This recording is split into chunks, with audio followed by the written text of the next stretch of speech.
Olá, este ano a chacina em Teodoro Sampaio, que matou 5 jovens, completa 20 anos. Um dos crimes mais brutais já registrados no Oeste Paulista terminou sem solução. Para relembrar o caso, o G1 preparou reportagens especiais.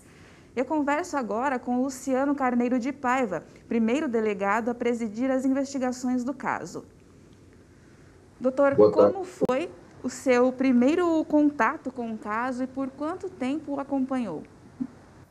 Eu acompanhei por um pouco tempo, porque eu estava respondendo pela Delegacia de Polícia de Teodoro Sampaio, na época. E eu iniciei as investigações, fui até o local dos fatos, né, quando tudo aconteceu. Então, eu tive o primeiro contato com a ocorrência. E foi uma situação diferente que gerou uma comoção muito grande na cidade e diversas suposições do que havia acontecido ali naquele momento. Quais foram as primeiras linhas de investigações seguidas ali pela polícia? Inicialmente, nós estivemos no local onde as vítimas estavam, eram 5 jovens, que estavam dispostos num campo, né, que ficava próximo ao cemitério. E as primeiras notícias que nós tivemos é que esses jovens gostavam de frequentar o cemitério e acabaram mortos ali naquele local. Infelizmente, devido ao lugar onde as vítimas estavam, que era um lugar ermo, nós tivemos muito poucos elementos para iniciar a investigação, o que dificultou bastante o trabalho nosso, causou bastante comoção na cidade e a Polícia Civil teve um empenho bastante grande também no início, durante toda a investigação, tenho certeza, tentando buscar aí os autores desses crimes que foram bem graves. Além dessa questão do local ser distante, quais dificuldades a mais tiveram, né? Foi citado que muitas pessoas transitaram por ali porque houve uma festa naquele fim de semana, né? Então, além dessa questão da distância, teve mais alguma outra dificuldade enfrentada pela polícia?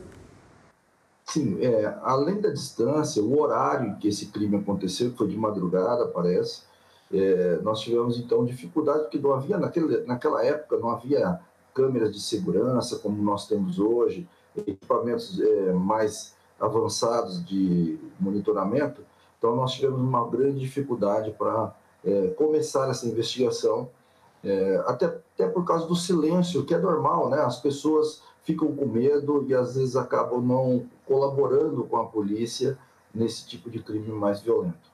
O que faltou para poder comprovar a autoria, né? Chegou a haver prisões, mas não foi possível ali mantê-los presos, né? O senhor chegou a acompanhar essa situação? Então, quando houve essas prisões, eu já não estava mais no caso. Eu me recordo que uma equipe do DHPP de São Paulo veio até Teodoro Sampaio para nos ajudar no início da investigação, mas com a minha saída da delegacia, eu acabei não acompanhando mais o que aconteceu.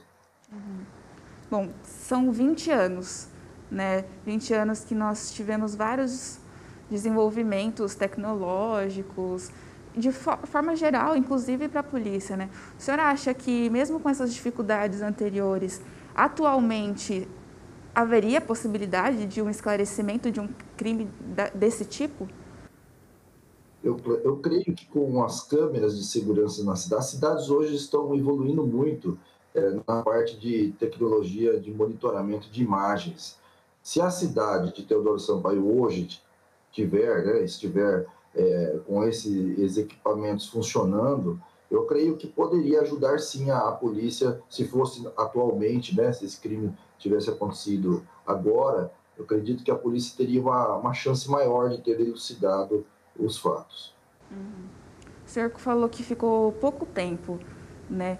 No pouco tempo que o senhor esteve nas investigações, o que o senhor pôde observar sobre o crime em si, sobre o que aconteceu ali? O que chamou bastante atenção nossa, Stephanie, no início do caso, foi justamente os hábitos das vítimas.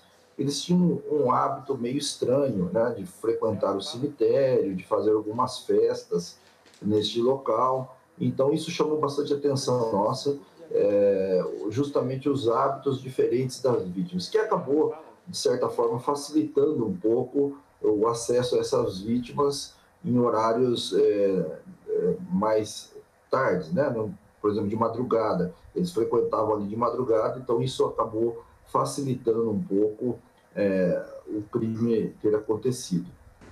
O tamanho da violência chocou muito, né, as pessoas da região, os familiares, até as polícias, né, o pessoal que esteve ali no atendimento da ocorrência. O senhor também esteve ali, né, de uma forma tanto pessoal quanto profissional. Aquele cenário violento te marcou? Sim, sim.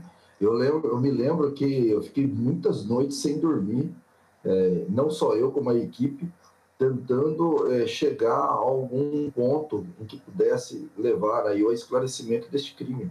Nós trabalhamos muito, a Polícia Civil trabalhou muito em cima desse caso, mas infelizmente parece que eu não acompanhei posterior, na minha saída, mas ainda não conseguimos elucidar.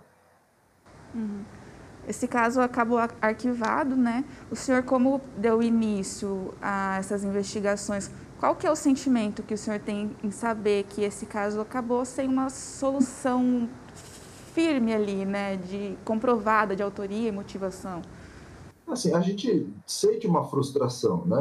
Nós, como investigadores, como profissionais da investigação, a gente sempre busca o melhor, né? Conseguir chegar até os autores. Quando a gente não consegue, que também não é uma coisa fora do comum, muitos crimes a gente às vezes não consegue chegar até a autoria, a gente fica com um sentimento de frustração. É uma coisa normal do policial, né? A gente é preparado para conseguir ter objetivos e resultados positivos. Quando a gente não consegue, é normal para a gente passar um pouco de frustração.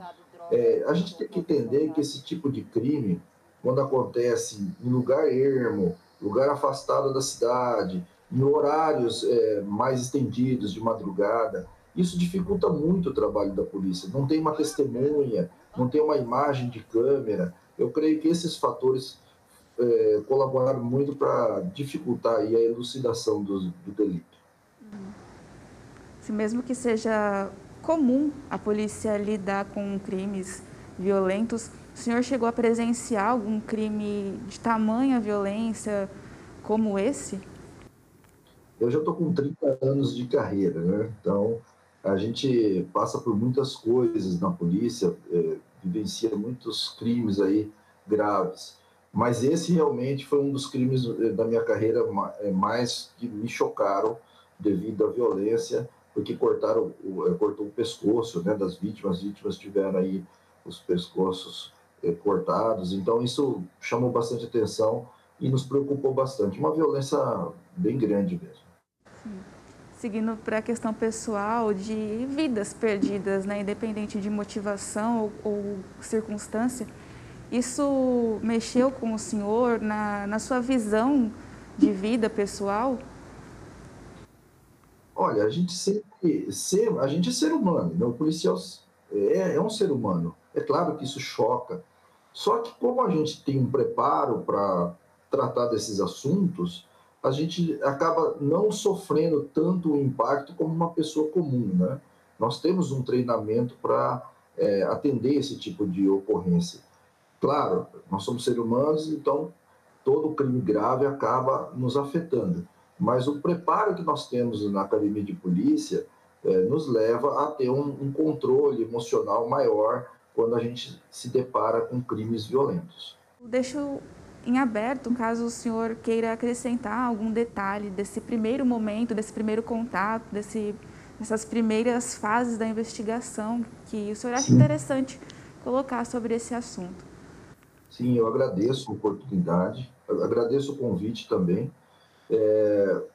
Sempre, quando não há um resultado positivo, sempre tem aqueles que falam, não, a polícia errou. Olha, eu acompanhei desde o início o trabalho da Polícia Civil, A preservação do local foi perfeita, o pessoal fez uma preservação muito boa, os peritos se debruçaram no trabalho, os policiais civis se esforçaram muito na tentativa de elucidar, mas infelizmente não conseguimos um objetivo aí, que é o nosso objetivo primeiro, que era justamente conseguir descobrir os autores, né, a gente acredita até que não foi só um autor, deve ter sido mais de um, devido à complexidade da cena do crime ali.